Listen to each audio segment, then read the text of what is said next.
ایک گھنے جنگل میں سب جانور ہنسی خوشی رہتے تھے۔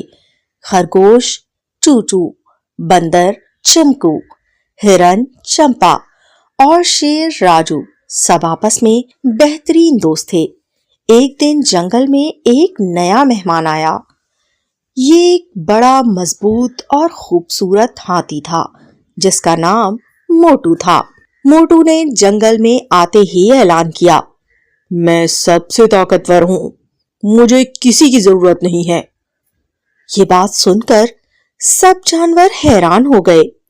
خرگوش چوچو نے کہا، یہ نیا مہمان ہے، ہمیں خوش آمدید کہنا چاہیے۔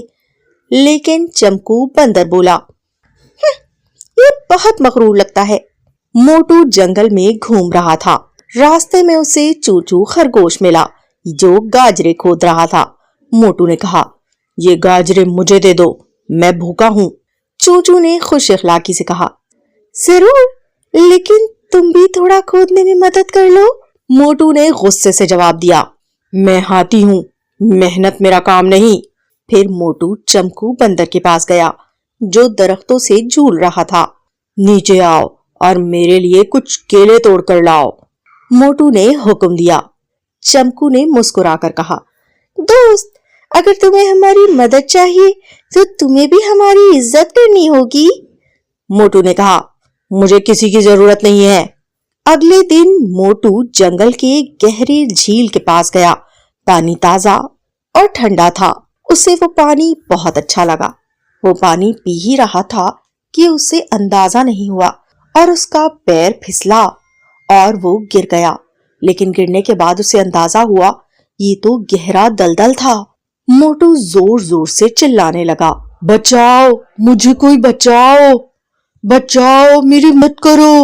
اس کی آواز چونچو، چمکو، چمپا اور راجو تک پہنچی۔ چوچو نے کہا، موٹو مشکل میں ہے، ہمیں مدد کرنی چاہیے۔ چمکو بولا، لیکن اس نے ہمیشہ ہمیں نیچا دکھایا ہے۔ راجو شیر نے کہا، سچا دوست وہی ہوتا ہے جو مشکل وقت میں کام آئے۔ سب جانور فوراً جمع ہو گئے۔ چمکو بندر نے درخت سے ایک لمبی بیل توڑی۔ چوچو خرگوش نے بیل کو مضبوطی سے باندھنے کے لیے گھاس جمع کی اور چمپا ہرن نے بیل کو جھیل میں پھینکا۔ راجو شیر نے اپنی طاقت سے بیل کھینچنا شروع کی۔ موٹو نے بیل کو پکڑا لیکن وہ بہت وزنی تھا، اس لیے سب جانوروں نے مل کر کھینچنے میں مدد کی۔ کافی محنت کے بعد موٹو کو جھیل سے باہر نکال لیا گیا۔ موٹو نے سب کے سامنے سر جھکا کر کہا، میں نے ہمیشہ خود کو سب سے طاقتور سمجھا اور دوسروں کو کمتر، لیکن آج میں نے سیکھا کہ طاقت اکیلے کچھ نہیں، اصل طاقت تو اتحاد اور دوستی میں ہے۔ چوچو نے مسکرا کر کہا، کوئی بات نہیں موٹو، ہم سب دوست ہیں۔ موٹو بہت شرمندہ تھا۔